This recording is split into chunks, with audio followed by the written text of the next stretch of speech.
Shalom, selamat pagi Bapak, Ibu, Saudara. Terima kasih telah bergabung bersama kami dalam Renungan Harian Jemaat GKJ Bandung. Bersama kita akan mendengarkan firman Tuhan dan merenungkannya. Selasa 30 Juni tahun 2026. Bapak Ibu Saudara-saudari yang dikasihi Tuhan, sebelum bersama kita mendengarkan firman Tuhan, mari kita bersatu hati di dalam doa. Bapa di dalam surga, kami mengucap syukur Tuhan untuk penyertaan Tuhan di sepanjang kehidupan kami. Saat ini Tuhan, kami bersama akan mendengar firman-Mu. Kami memohon tuntunan Tuhan sehingga kami boleh mengerti, memahami, dan terlebih lagi dimampukan untuk melakukan firman Tuhan. Di dalam nama Tuhan Yesus Kristus kami berdoa. Amin. Bapak Ibu Saudara-saudari yang dikasihi Tuhan, firman Tuhan hari ini diberi judul Retak. Ayat yang mendasari renungan ini diambil dari Roma pasal 3 ayat 23 yang berbunyi demikian. Karena semua orang telah berbuat dosa dan kehilangan kemuliaan Allah. Saudara-saudari yang dikasihi Tuhan, retak adalah sesuatu yang seringkali tidak langsung menghancurkan sebuah benda, tetapi retakan itu menjadi tanda bahwa benda itu sudah tidak utuh lagi. Demikian pula kehidupan manusia. Tidak ada seorang pun yang benar-benar sempurna. Kita semua memiliki kelemahan, kegagalan, dan dosa yang membuat hubungan kita dengan Tuhan maupun hubungan kita dengan sesama mengalami keretakan. Relasi yang tidak baik, tidak mulus. Seringkali kita merasa menjadi orang yang paling terluka di dalam relasi. Kita kecewa karena dihianati, dibohongi, diabaikan, atau diperlakukan tidak adil. Luka itu nyata dan tidak boleh dianggap sepele. Namun di tengah rasa sakit itu, firman Tuhan mengingatkan bahwa kita juga adalah manusia yang tidak luput dari kesalahan. Tanpa sadar, mungkin melalui perkataan kita, sikap yang acuh, janji yang tidak ditepati, atau tindakan yang egois, kita pun pernah melukai hati orang lain.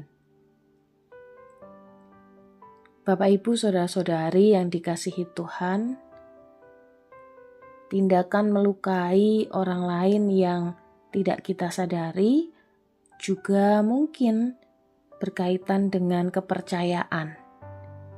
Kepercayaan adalah sesuatu yang dibangun dalam waktu yang panjang, tetapi bisa retak hanya karena tindakan yang justru menyalahgunakan kepercayaan yang telah diberikan.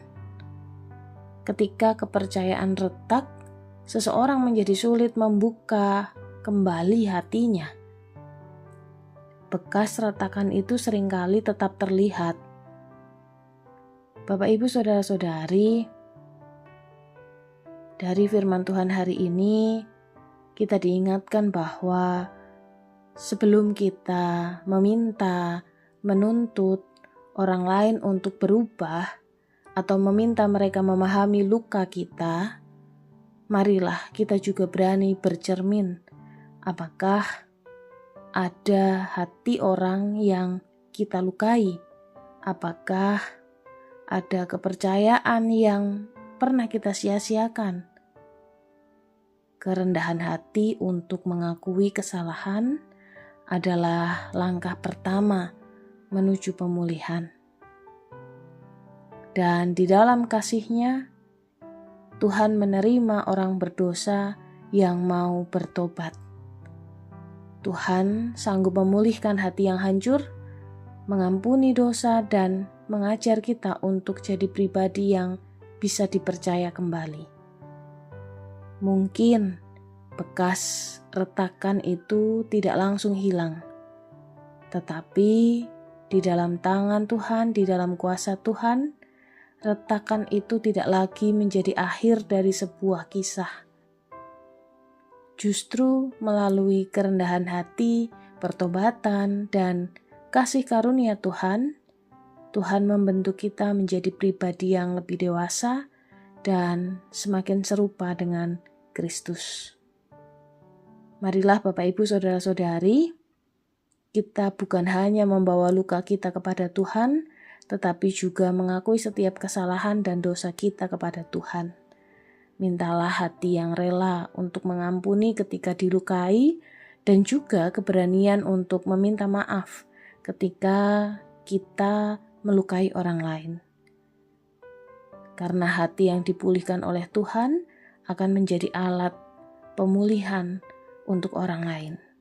Tuhan memberkati. Mari kita berdoa. Tuhan Yesus, kami mengucap syukur untuk firman yang boleh kami dengar. Ya Tuhan, kami mengakui bahwa kami adalah manusia yang tidak sempurna. Kami sering terluka oleh orang lain, tetapi kami juga mengakui bahwa kami pun justru sering, bahkan lebih sering melakukan kesalahan, melukai sesama, mengecewakan orang yang telah mempercayai kami.